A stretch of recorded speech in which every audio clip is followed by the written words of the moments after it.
Good morning, people. Good morning, good morning, good morning, good morning. Good morning from Los Angeles. It's a beautiful morning. And so much happening, as always. I guess what time is it on the East Coast? Almost 11. But, gosh, so many things happening. As I said in my post, today is the 12th anniversary of my father's transition. My father transitioned today, 12 years ago. I'm sure he is somewhere floating about, hopefully having a good time. He deserved it. He worked a lot, and as do I. And it's interesting that, first of all, I am posting on Facebook Live. I just found out that I can put these to my YouTube. I'm so excited. Corey Rashawn told me that I could download Facebook Live to YouTube, to my YouTube channel. And I figured out how to do it. So I uploaded a bunch of stuff from Facebook Live on Friday night. And I'm super excited to be able to do that. But anyway, so my father's passing, bless his heart. You know, my father was a very hard worker. He's Jamaican. And I guess, y'all want to see a view of LA? Hey, LA. I love LA. Hey, Lorraine. Hey, LA. So I'm at the Hilton. Oh, I'm not supposed to be saying that on the Facebook, right? And I usually don't give my actual location on the Facebook. I usually don't do that. But anyway, so this light is like, it's like giving me a natural glow. LA loves me. Anyway, I'm so silly. My father was such a hard worker, and I definitely inherited that. I definitely have had like 5 jobs so many times. And one of the things that I've been meditating on the past couple of weeks is that doing is not being. Doing is not being. And one of the things that came to me in meditation this morning, hey Lorraine, one of the things that came to me this morning was that a reaction is not a mission.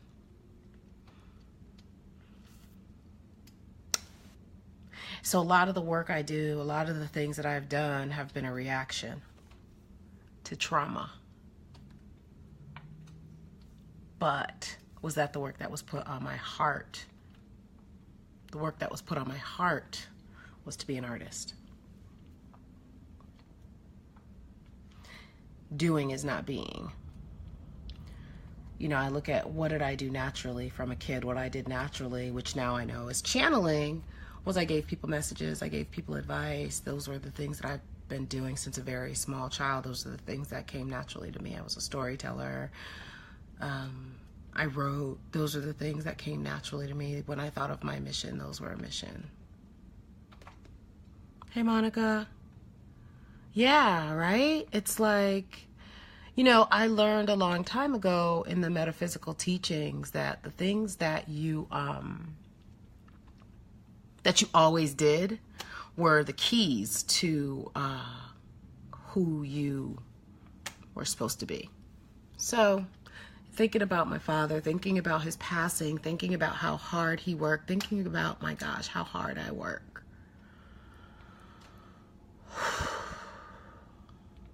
Traversing this country. So yesterday I had a little bit of a moment because we had the the Black and Latino Film Awards on Saturday. So I had to do my laundry because I hadn't done my laundry because I've been busy. So I had a shit ton. Good morning, Sean. I had so much laundry to do. So I woke up 7:30 Saturday, did laundry, came back. Somebody said I should get my feet done for the awards. Got my feet done, which was like a luxury. I haven't done that in months. I haven't had body work in months. I haven't had no acupuncture, no nothing in months. I've just been working like my father, who passed 12 years ago today, on his way to work.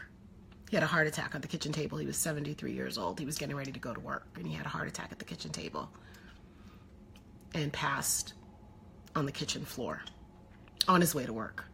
My father fell off a ladder at like 65 and didn't go to the hospital. He was a plumber. He left Jamaica at 18, came to America, started his own business, was an apprentice, became very successful, moved his family to the suburb, married my mother. She was like late 20s, married my mother, like courted my mother. He was a Leo, so he was like very like flamboyant, liked to spend money, liked to make money, was not good with money.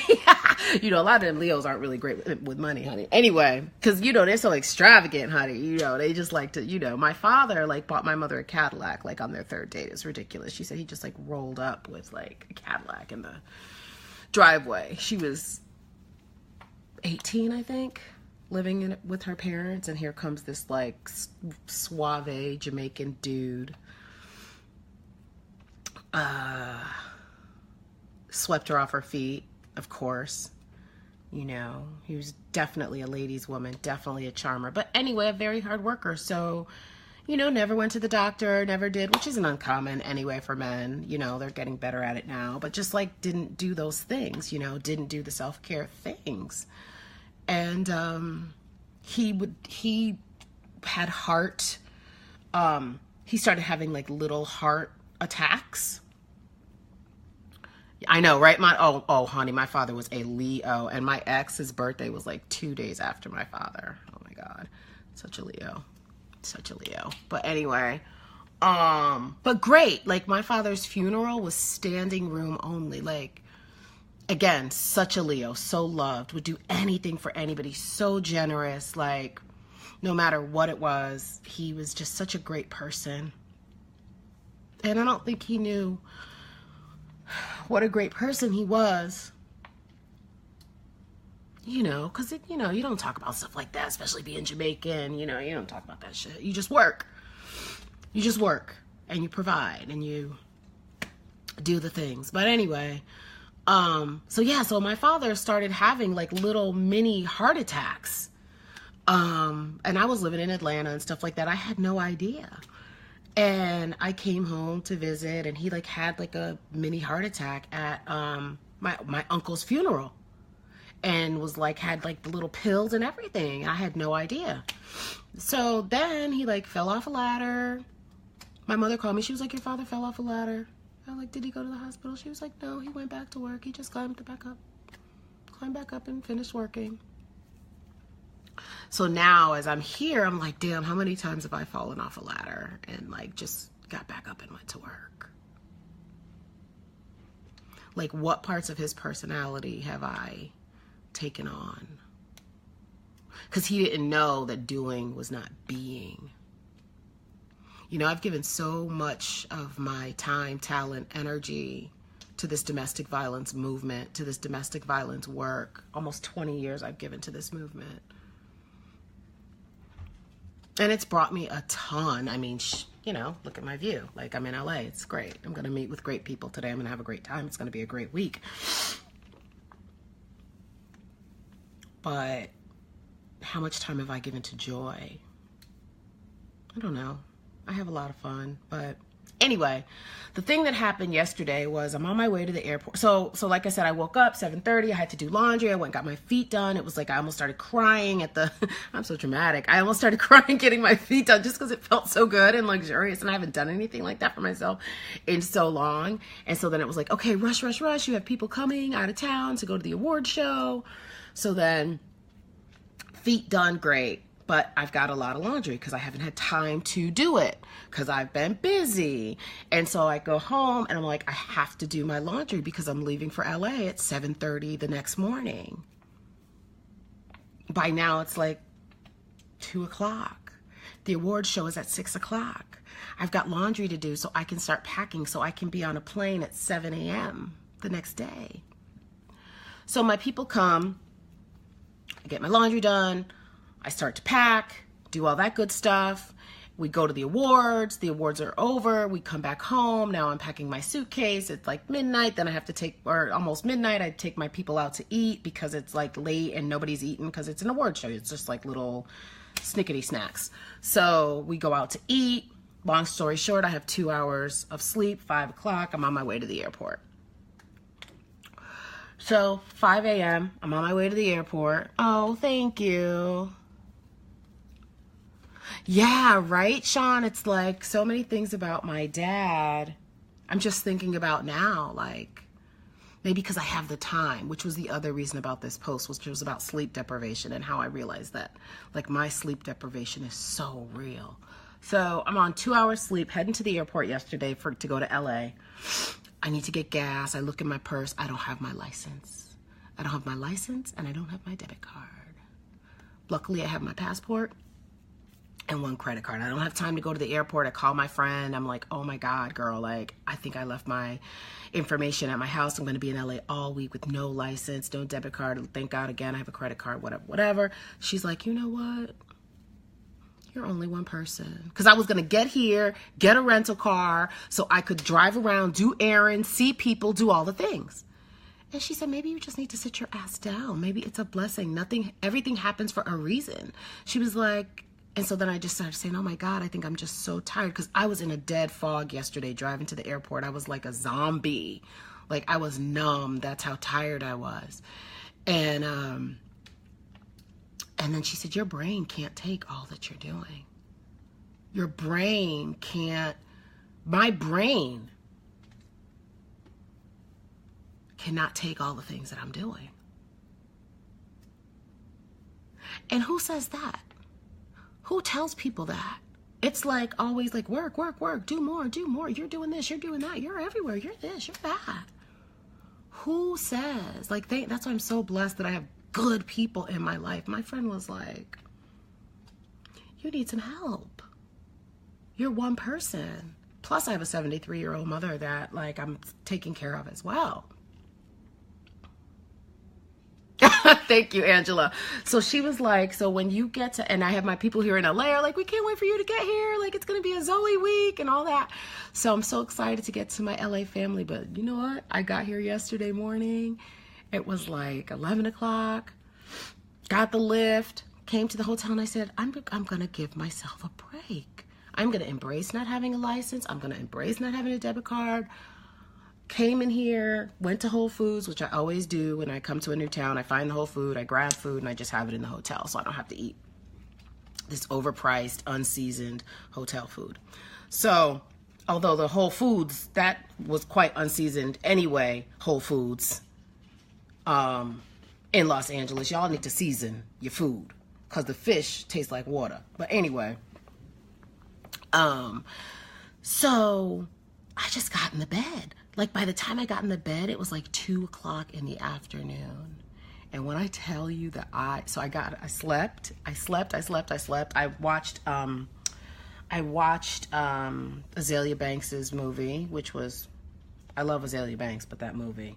Anyway, and then I started to watch the Sharon Jones documentary, and I was like, oh my God, I've been sleeping on Sharon Jones.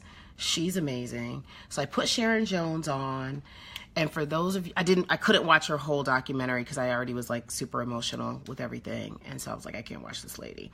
But I put her music on and I went to bed, y'all. And I woke up around 8 o'clock. No, about 6 o'clock. Ironed my clothes for today. I went to bed thinking I would wake up, go out, do something. I woke up, it was 1:46 this morning. And I was like, oh my God, like I haven't done this in so long.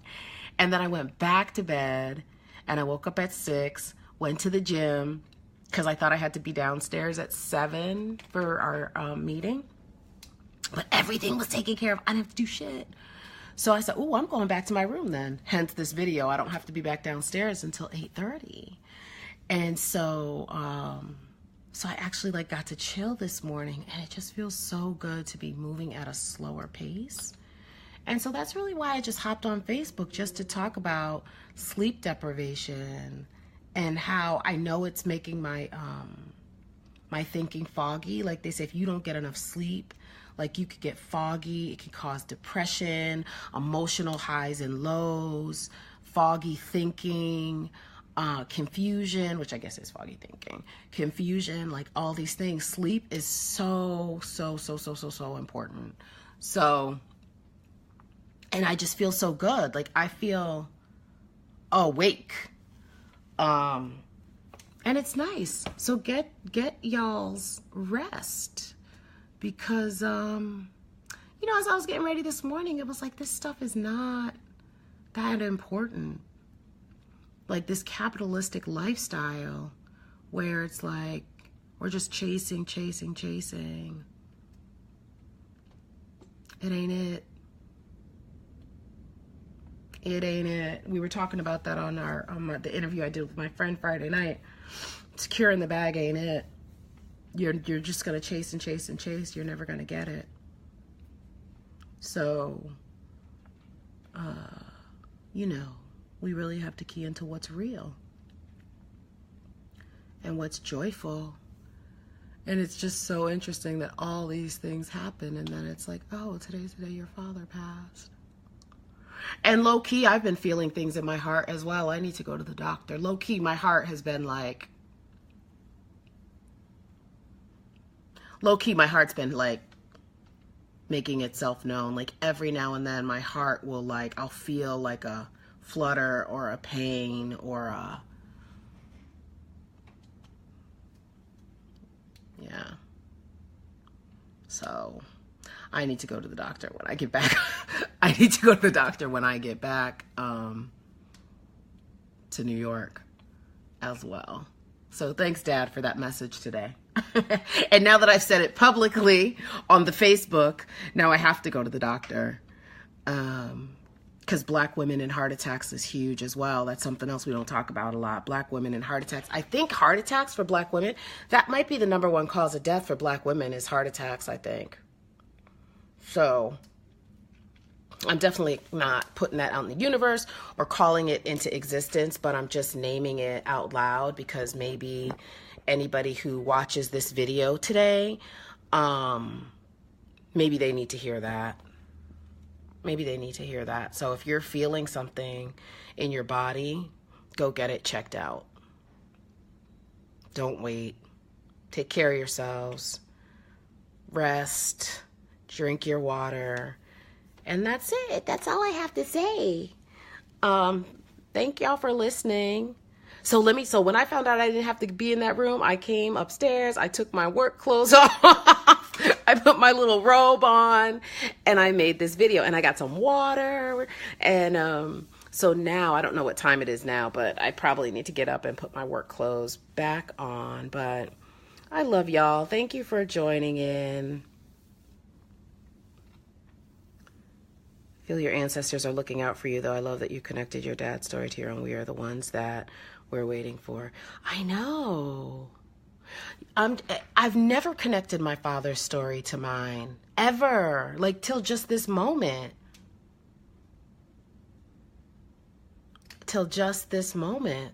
I never, so maybe that's him talking to me too. He doesn't come to me a lot. He came to me when I lived in Atlanta. He comes to me every now and then. He came to me when I used to live, because I used to live in California. I used to live in Sacramento. And he came to me like once or twice. My grandfather comes to me a lot.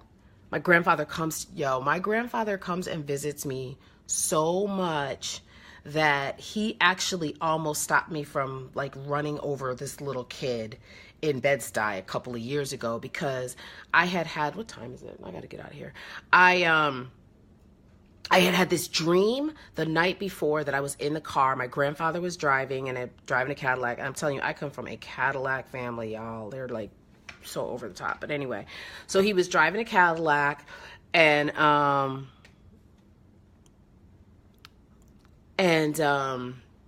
oh snap. Well, that's not really true, Angela. I've been no. I've been very busy for like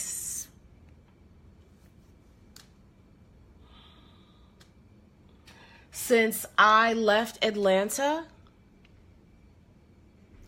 in 2000 2006 and went to work for the Florida Coalition, I have been working hard. Really and true. Well, really, even when I worked at the Georgia Coalition, but I wasn't doing as much traveling. Like when I moved to California in 2006, it's been on and popping.